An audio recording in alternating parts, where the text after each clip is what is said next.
June 6th, 1942.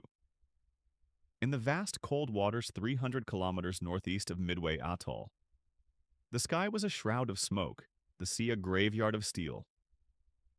For Lieutenant Commander Makoto Abe, a pilot from the sunken aircraft carrier Kaga, this was the end. His world had been fire and thunder, and now it was the bone-aching chill of the North Pacific. The water was the enemy, the sky was the enemy, and the gray destroyer slicing through the waves, its flag a pattern of stars and stripes, was the ultimate enemy. Or so he had been taught. His flight suit, heavy with seawater, was an anchor pulling him toward oblivion. He had failed. His ship was gone. His comrades were dead or dying around him, their cries swallowed by the immense indifference of the ocean. All that remained was honor. His hand went to the Nambu pistol holstered at his hip, its cold steel a final, familiar comfort.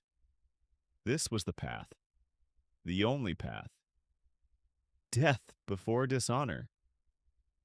He was preparing for the end when the shouting began. English. A rope snaked across the oily surface, landing only a meter away. He looked up not at the barrel of a gun, but at a young, foreign face peering down from the destroyer's deck. A hand was extended. An enemy's hand. They pulled him from the water. They did it without ceremony, a rough, efficient act of salvation that made no sense. On the steel deck of the USS Phelps, they wrapped him in a coarse wool blanket and pushed a steaming mug of coffee into his trembling hands. He was not bound, he was not interrogated, he was not executed, he was simply rescued. Around him, other Japanese sailors pulled from the same unforgiving sea sat in stunned silence. They were enemies. They were the vanquished. Their military code, the very essence of their identity as imperial officers, demanded they fight to the last man, to shatter like jewels in a final, glorious act of gyokusai. To be captured was a stain upon one's family, one's ancestors, one's emperor. But to be saved? By the very men they had sought to destroy? This was an act outside the known universe of war. An impossible mercy. An illogical kindness. An insult that felt confusingly like compassion. Whispers spread across the shivering group of survivors. A trick, one pilot murmured, his eyes wide with suspicion. They will torture us for information. Another, a petty officer from the carrier Akagi, insisted it was a new form of American psychological warfare, a way to break their spirit more completely than any weapon. They were being kept alive for a fate worse than death. Rumors always existed, but the evidence was confounding. An American corpsman tended to a Japanese sailor's shrapnel wound with gentle proficiency. Another offered a cigarette. Simple human gestures that were harder to decipher than any enemy code. Why? The question echoed in the minds of the Japanese officers, a more persistent torment than the memory of their defeat. It was a question that official Imperial Japanese Navy doctrine could not answer. It was a puzzlement that military honor could not comprehend. The answer was not in the battle reports filed by Admiral Nagumo, nor in the triumphant dispatches from the American fleet. A declassified U.S. Navy file designated Midway Survivor PSY-7 contains a short, typewritten addendum from a young intelligence officer. It states, Japanese POWs exhibit profound confusion regarding rescue protocols. They seem to be expecting death and do not understand why it is not delivered. This investigation delves into that profound confusion, exploring the deep cultural, spiritual, and military chasm that opened on the decks of American warships in June of 1942, a chasm that revealed how two nations, locked in a brutal war, could not even understand each other's concept of mercy. June 9th, 1942. The empty expanse of the North Pacific. To die for the Emperor was the greatest honor, a perfect final punctuation to a life of service. To be rescued by the enemy, however, was a disgrace, a living shame, a secret that would be buried deeper than the sunken hulls of the Imperial Japanese Navy's finest ships, a secret few would ever speak of. The battle itself had been a brutal, breathtaking affair, a maelstrom of fire and steel. Admiral Chuichi Nagumo's Kado Butai, the most powerful carrier strike force on the planet, had sailed for Midway to deliver a death blow. To finish what Pearl Harbor started, they brought four of their best carriers: Akagi, Kaga, Soryu, Hiryu, the legends of the fleet, the pride of a nation. In the span of 6 minutes on the morning of June 4th, three of them were turned into floating infernos by a handful of American dive bombers. Just 6 minutes. The time it takes to smoke a cigarette. The time it takes to lose a war. The fourth, Hiryu, fought on, a wounded beast lashing out, before she too succumbed to the waves. 4 carriers, gone. 4,500 men. Pilots, mechanics, navigators, gunners, radio men. Gone. The aftermath was a silent, sprawling horror. The ocean, once a battlefield, was now a morgue and a waiting room. Patches of thick black oil slicked the surface, shimmering with rainbows of death. Debris bobbed listlessly. A shattered wingtip, a splintered flight deck plank, a single sandal. And the men. Hundreds of them, maybe thousands. Scattered across miles of indifferent water. Some clung to wreckage, their faces blackened by smoke, their uniforms shredded. Others just floated in their Kapok life vests, slowly freezing in the cold Pacific currents. They were prey. For the sharks that gathered, drawn by the scent of blood and burning oil. For the sun that beat down relentlessly, cracking their lips and blistering their skin. For the despair that gnawed at their souls. The Americans lost men too, from the carrier Yorktown and from the torpedo squadrons that flew to their doom. But the Japanese losses were catastrophic. A generation of naval aviators wiped from the earth. For the Japanese sailor, there was a script for this. The Senjin-kun, the military field code issued by War Minister Hideki Tojo, was not a suggestion. It was a sacred text. Do not live to experience the shame of capture. It was unequivocal. To surrender was to betray the emperor, your family, your ancestors. It was a stain, a permanent, indelible stain upon one's honor. So they waited. They waited for a Japanese destroyer to find them, or they waited for death. Whichever came first was acceptable. Capture was not. The Imperial Japanese Navy's doctrine reflected this. Rescue operations were a low priority, an inefficient use of assets during combat. You were expected to do your duty. If that duty led to death, so be it. But the Americans operated under a different logic, a different code entirely. On June 9th, the submarine USS Trout, under the command of Lieutenant Commander Frank Wesley Mike Fenno, was patrolling the debris field. The orders from CINCPAC were clear. Search for and rescue downed aviators. American aviators. The orders said nothing about the enemy. The war was brutal. The Japanese had machine-gunned pilots in their parachutes. They had executed prisoners on Wake Island. There was no love lost, none. Then the lookout shouted, "Object on the surface, starboard bow." It was a life raft, a small, overloaded rectangle packed with humanity. Through his binoculars, Fenno saw them. Their uniforms were unmistakable. Japanese. 20, maybe 30 of them. They were in a desperate state. Some were clearly wounded, with crude bandages soaked in salt water and blood. Others just lay motionless, their heads lolled back, faces turned to the unforgiving sun. They were the enemy. The same men who, just days ago, were refueling the planes that had tried to sink every American ship in the Pacific. Whispers moved across the Trout's deck. Let 'em rot. It's what they do to us. Could be a trap. Rumors spread like wildfire. A trick. They might have grenades. The log of the USS Trout for that day is clinically brief. 14:05, sighted raft with Japanese personnel. Approached with caution. It omits the debate, the raw human tension of the moment. Fenno watched them through his glasses. They were just boys, scared, burned, and dying. They did not wave for help. They did not shout. They simply stared as the massive American submarine surfaced like a sea monster beside them, their eyes hollow with a mixture of terror and resignation.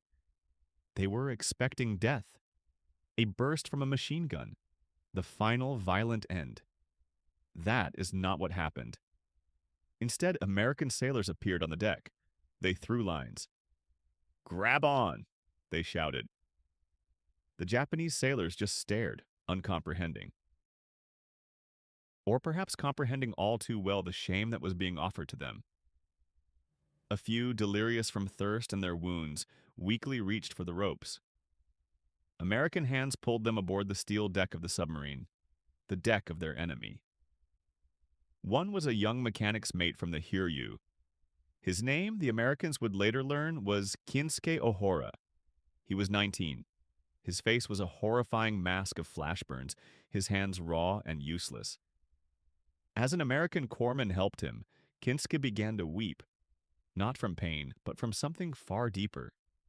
The shame, the violation of everything he had been taught. The Trout only took 2 aboard. They were the most severely injured. There was no room for more. Fenno gave the remaining men on the raft water, biscuits, and a compass. He pointed them toward the nearest land, a gesture of mercy that was also a death sentence. They were hundreds of miles from anywhere. They would not make it. The official report filed later was sanitized, scrubbed of the moral complexity. The folder deep in the archives of Pearl Harbor was simply titled Midway After Action, SAR. Search and Rescue. Inside were the names of recovered Americans: Ensign George Gay, the sole survivor of Torpedo Squadron 8, Lieutenant E.T. Stover, Commander M.F. Leslie, and then at the bottom, a short addendum. 2 IJN survivors, unnamed, transferred for medical treatment and interrogation. Their war was over, but a new secret existence had just begun. In Japan, their families received notices. They had died in battle, gloriously for the emperor. Their names were inscribed on scrolls at the Yasukuni Shrine. They were gods, heroes, but they were not dead. They were ghosts, held in the secret Camp Tracy in California, their existence denied by both sides. Ghosts who carried the burden of a terrible un-Japanese act. The act of being saved. The battle for Midway was won with bombs and torpedoes. But in the vast quiet ocean that followed, something else was fought. A battle of conscience. An act of humanity so profound, so contrary to the war's brutal logic, it had to be kept a secret. It was an act that would yield priceless intelligence. It was an act that saved a life. It was an act that destroyed a soul. And for the men of the Trout, and the handful of other ships that pulled their enemies from the water, it was a memory that would linger long after the guns fell silent. A strange, haunting postscript to a famous victory, the beginning of a whole new story. June 9th, 1942, the empty expanse of the North Pacific. 2 men sat wrapped in gray wool blankets aboard the submarine USS Trout. They should have been dead. They were not. This was the problem. A profound, unspeakable problem. They were survivors of the heavy cruiser, Maikuma, plucked from an oil-slicked sea by the very men who had helped sink their world. They did not speak. They did not eat. They simply existed. 2 ghosts haunting the belly of a steel shark, their eyes fixed on a future they were never meant to have. Their names were recorded later. Chief Petty Officer Satoru Nomura, 32 years old, a veteran, a man who knew the code. Seaman First Class Isao Nakajima, 19, barely a man at all. He had been in the water for 3 days. 3 days of watching his comrades drown, of clinging to floating debris, of praying not for rescue but for a quick, honorable death. The rescue was not a miracle. It was a desecration, a violation of the natural order of things. In the code of Bushido, the warrior's path, there was no chapter on being saved by your conqueror. There was only the final, perfect sentence written in blood. Theirs was a story that had run past its ending. Shame. It was a physical thing. It had weight. It was colder than the Pacific water, heavier than the American wool blankets. The sailors on the Trout could not understand it. They saw two half-drowned men. They saw human beings in need. They offered coffee, warm and sweet. They offered bread. They offered cigarettes. Acts of simple, uncomplicated kindness. Acts that were received as insults. Each offered cup was a reminder of their failure. Each kind word, a brand of disgrace. Lieutenant Frank McFall, the submarine's executive officer, watched them. A lean man from Ohio who understood engines, torpedoes, and naval strategy. He did not understand this. He saw the rigid set of their shoulders, the vacant horror in their eyes. He saw them flinch when a crewman smiled. He wrote in his personal log, "It is as if we have saved men who now hold us in contempt for the act." It was more than contempt. It was a deep spiritual revulsion. They were horio, captives, a word that tasted like ash in the mouth. Horio. The word itself was a stain. In the Imperial Japanese Navy, you did not become a horio. You fought until you could no longer fight, and then you died. You died with your ship. You died with your brothers. You took your own life before the enemy could take your honor. Surrender was a concept for foreigners, for men with weak spirit and no emperor. To be a captive was to be a non-person, a walking dead man whose soul was already forfeit. Nomura and Nakajima were no longer sailors of the Imperial fleet. They were something else, something unclean. And then the main thing started, because the USS Trout was not a charity vessel. It was a weapon of war.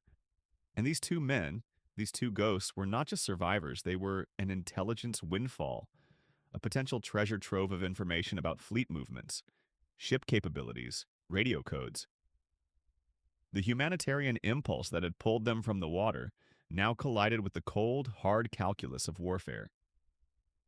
The report was already being drafted in someone's mind. A secret report for the Office of Naval Intelligence, of Naval. The folder would be labeled Midway Interrogation of Survivors, M1 and M2. A young officer was brought aboard when the Trout made a rendezvous. Lieutenant Charles Miller. He was 24, fresh from a language course in Colorado. He carried a briefcase, a Japanese-English dictionary, and an optimistic belief in human connection. He was instructed to be gentle, to build rapport. He entered the small compartment where the two prisoners were kept. He smiled. He bowed slightly, a gesture he had practiced. He spoke in careful, formal Japanese. "I hope you are feeling better. We are glad you are safe." Silence. Satoru Nomura stared at the steel rivets on the opposite bulkhead. 1, 2, 3, 4. He counted them. Over and over. A mantra against the void. Isao Nakajima, the boy, looked at his own hands, calloused and stained with fuel oil. He seemed to be studying the lines on his palms, as if searching for a fate that had been stolen from him. Miller offered them cigarettes. American cigarettes. Lucky Strikes. He lit one for himself, the flame illuminating his earnest, confused face. The smoke curled in the stale air. The silence deepened. Miller's report, filed 2 days later, was a document of profound cultural misunderstanding. Subjects remain unresponsive, and he wrote, refuse all sustenance beyond minimal water. They exhibit symptoms consistent with deep shock and possible internal injuries. They will not provide names, ranks, or service numbers. They will not look me in the eye. Shock. It was a good word, a clinical word. It explained nothing. It was a label pasted over a chasm. The chasm between a culture where life was the highest value and one where honor was. The Americans saw 2 lives saved. Nomura and Nakajima saw 2 souls lost. The crew of the Trout began to whisper. Maybe they weren't in shock. Maybe this was a new kind of tactic. A trained, disciplined silence. Rumors born in the dark, humid passageways of the submarine took flight. Maybe from the Naval Academy at Itajima? Maybe a special training course by the Kempeitai? Nobody knew. The mystery of their silence was more unsettling than any open hostility would have been.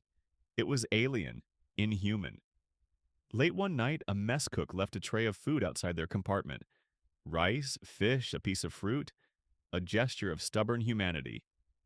The next morning, the tray was untouched, but something had changed. Chief Petty Officer Nomura was no longer counting rivets. He was watching the guard. He wasn't looking at the guard's face. He was looking lower, at the heavy leather belt, at the Colt M1911 pistol resting in its holster. He was not thinking of escape.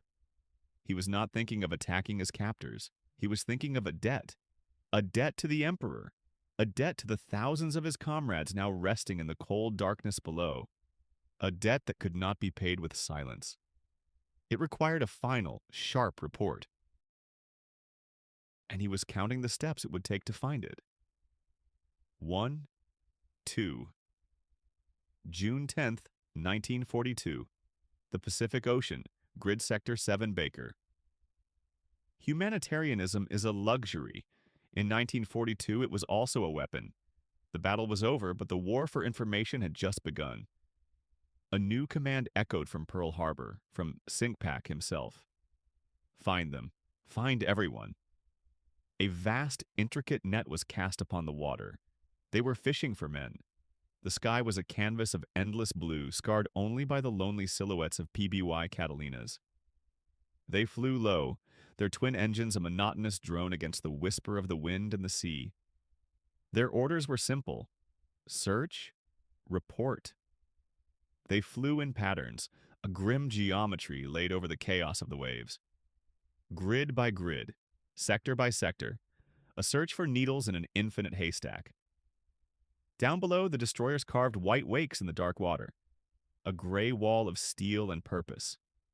Phelps, Monahan, Benham, Ellett. They were the hounds waiting for the scent. They were looking for survivors. American pilots bobbing in yellow Mae West. Japanese sailors clinging to splintered planks. It made no difference, not at first. The official reason was compassion, the Geneva Convention, the unwritten laws of the sea. But there was another reason, a harder reason, whispered in the intelligence sections of the fleet. A reason filed under lock and key. Every man pulled from the water was a story, a living archive of the enemy's secrets. The morale of his unit, the state of his ship, the name of his commander, the number of planes he saw burn. Information. That was the real prize. Information. Lieutenant Junior Grade David Mack McIntyre, 23 from San Diego, banked his Catalina call sign, Pelican 15. His eyes burned from staring at the sun-drenched water. Hours of it, nothing. Then his co-pilot, Ensign Robert Shaw, pointed. A smudge. A dark speck on the horizon. Mack adjusted his course. The speck grew. It became a raft, then two, lashed together. He saw movement, arms waving feebly. He keyed his microphone. Pelican 15 to Task Force Command. Sighted survivors. Grid 7 Baker, coordinate 49er. Looks like a dozen men, dropping supplies. Over. Below, a small green dye marker bloomed in the water, a temporary flag of hope in the vast blue desert. That's how it began. The USS Monahan changed course. Her engines thrummed with new urgency. On her bridge, Commander William Burford watched the horizon. He'd spent the last week fighting the Japanese.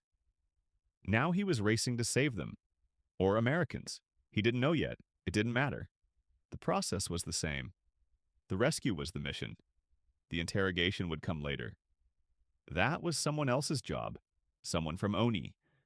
The Office of Naval Intelligence. The spooks. They pulled 19 men from the water that afternoon. 12 were American airmen from the carrier USS Yorktown.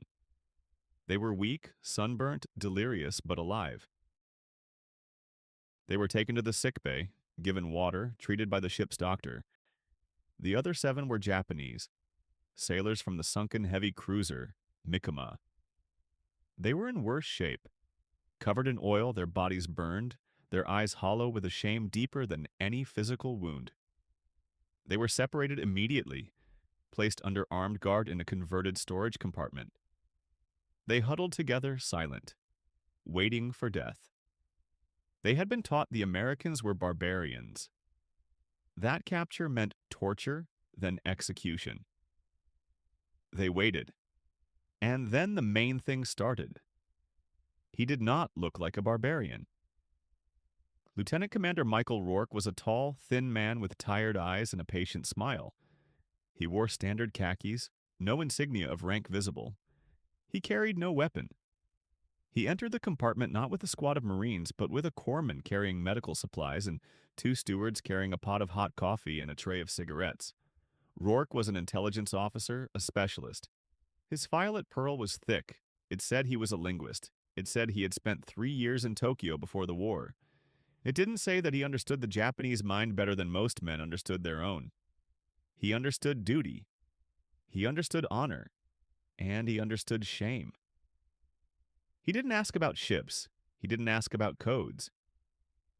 He knelt by the youngest sailor, a boy of no more than 18, whose name was Seiji Tanaka, a machinist mate from the Mikuma. Rourke offered him a cup of coffee. The boy flinched. Rourke simply placed the cup on the deck beside him and moved to the next man. He spoke to them in quiet, perfect Japanese. He asked if they were in pain. He had the corpsmen change their dressings. He lit a cigarette and placed it between the lips of an older petty officer, a man named Watanabe. Watanabe took a drag, his first in days. He coughed.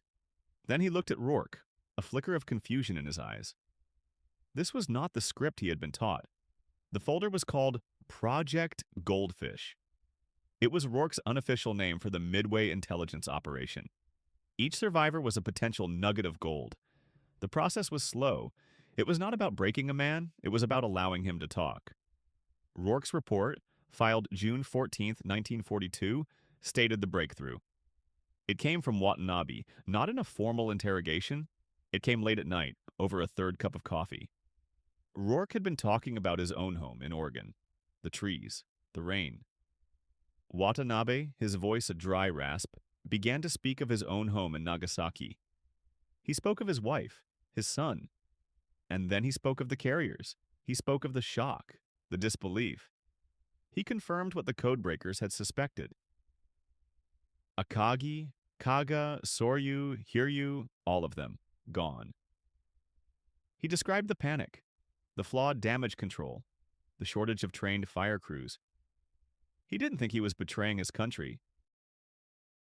He was just a man, lost and broken, telling his story to another man who, for some reason, was listening. This was the dual impact. The act of rescue, a clear signal of the U.S. Navy's adherence to a code of conduct, became the very tool that dismantled the enemy's operational security. It was a paradox of war, saving an enemy's life to more effectively take the lives of his comrades. On the decks of the Phelps and the Monaghan, American sailors who had been dodging bombs just days before now shared their rations with captured Japanese. They saw not monsters, but exhausted, defeated men. It was a strange, disorienting humanity. But in a quiet, windowless room in Pearl Harbor, that humanity was being weaponized. Rourke's reports were collated with others, from the pilots rescued by the USS Trout, from the handful of prisoners taken on Kiska. A picture was forming, a mosaic of weakness, of logistical strain, of strategic overreach. The invincibility of the Imperial Japanese Navy, a myth that had terrified the world for 6 months, was cracking. The information gleaned from men like Watanabe and Tanaka was more valuable than a sunken destroyer. It was a map to the enemy's soul. And on a desk, under a single lamp, an admiral read the final summary.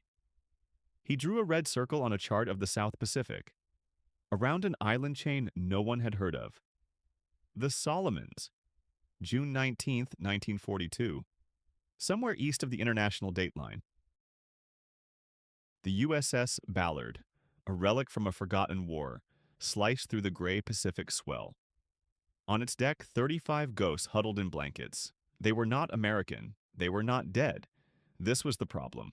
A problem of philosophy, of culture, of war itself.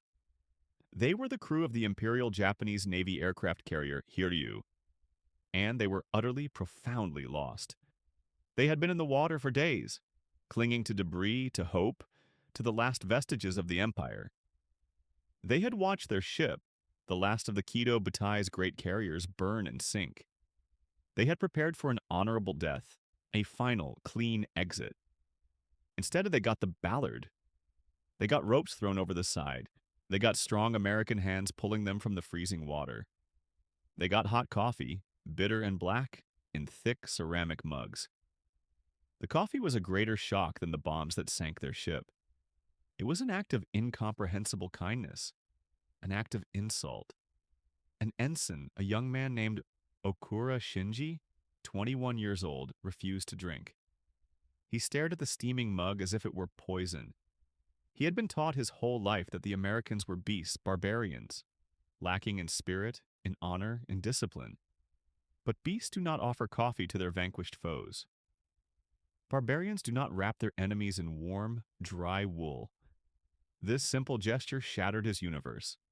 It was a weapon more powerful than a 500-pound bomb, a weapon of confusion. The code was absolute.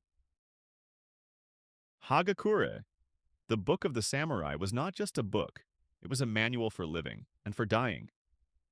To be captured was a stain on your family, on your ancestors, on the emperor himself, a fate worse than any death.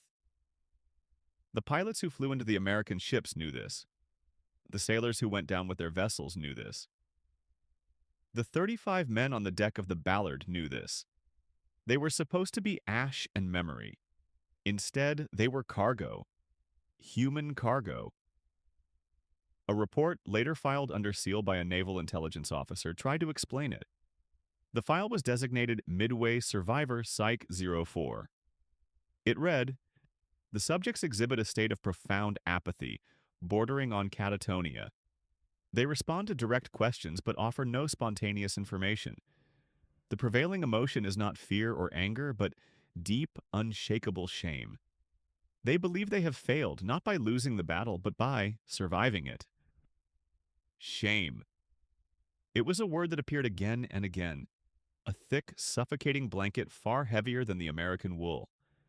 The American sailors watched them.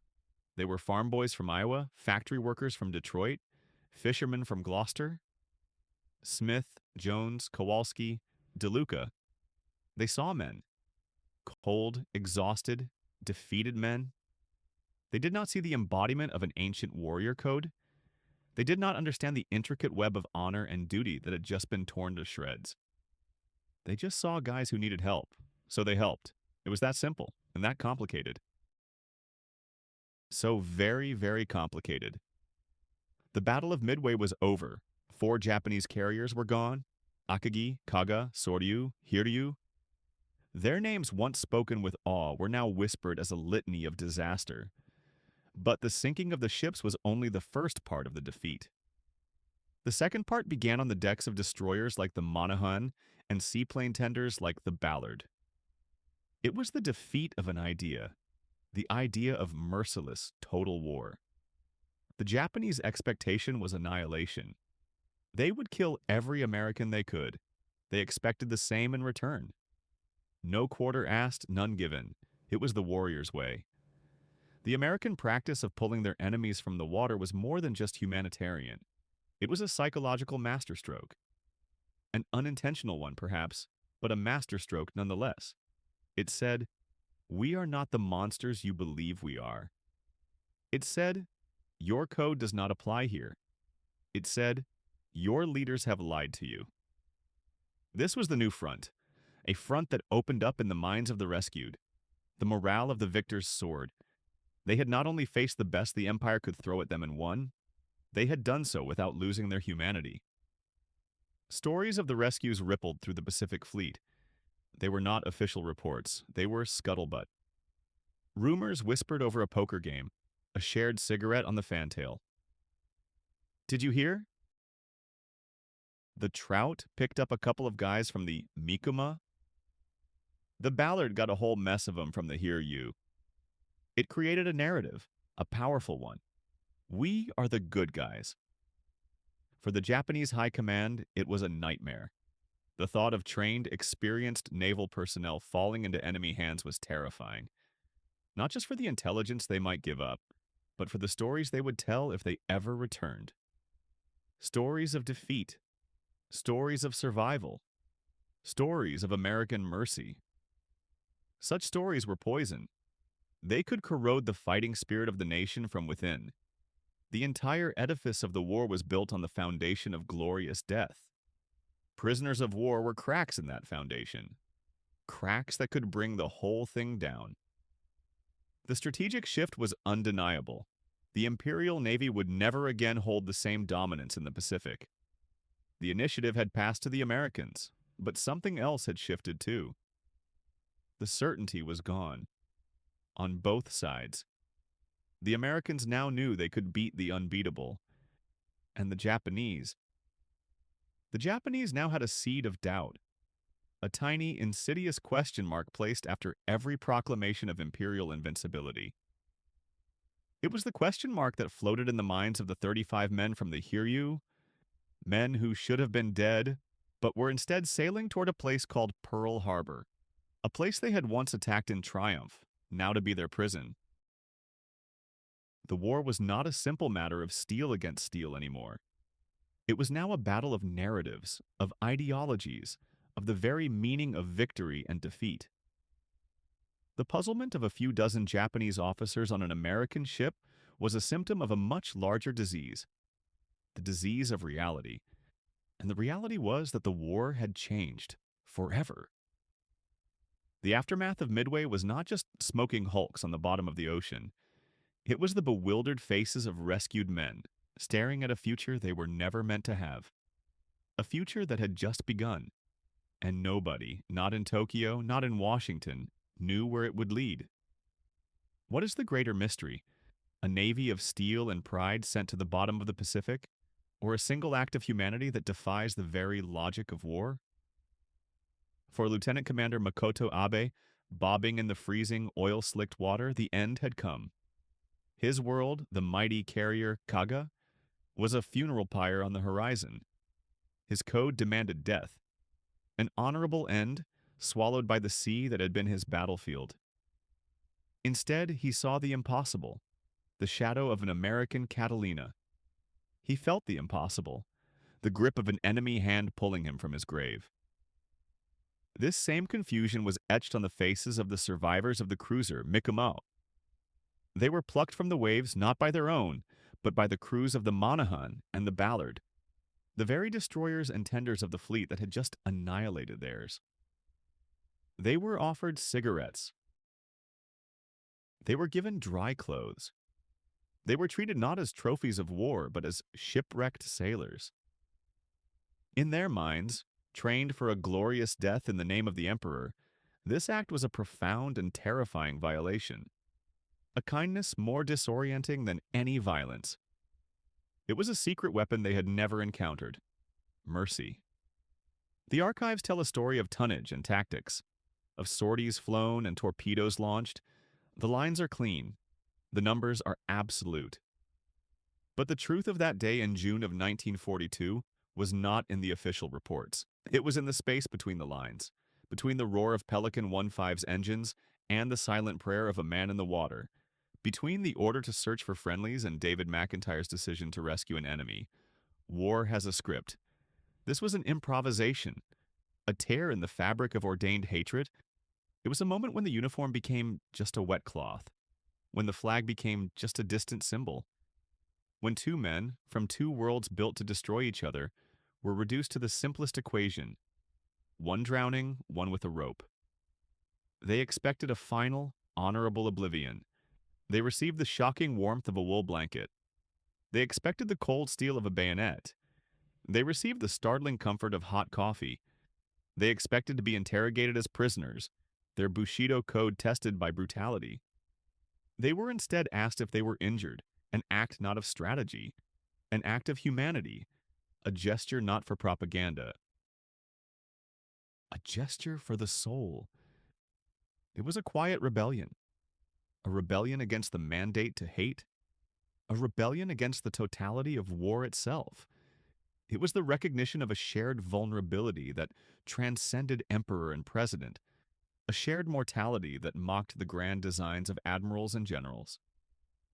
This was the secret the survivors carried back to a Japan that could not and would not understand. A secret buried deeper than the four fleet carriers resting in the Pacific abyss. It was a paradox they would live with for the rest of their days. The enemy who had destroyed their world had also, inexplicably, saved their lives. Did this silent knowledge fester into shame, or did it blossom into a quiet, radical form of peace? Did the memory of an American hand, reaching down from the sky, alter the way they saw their former foes, their own nation, and themselves? We search for answers in declassified documents and aging testimonies, but the core of the mystery remains elusive. Some secrets are not meant to be solved. They are meant to be carried, a weight, a question, a ghost of a possibility in the cold, dark water.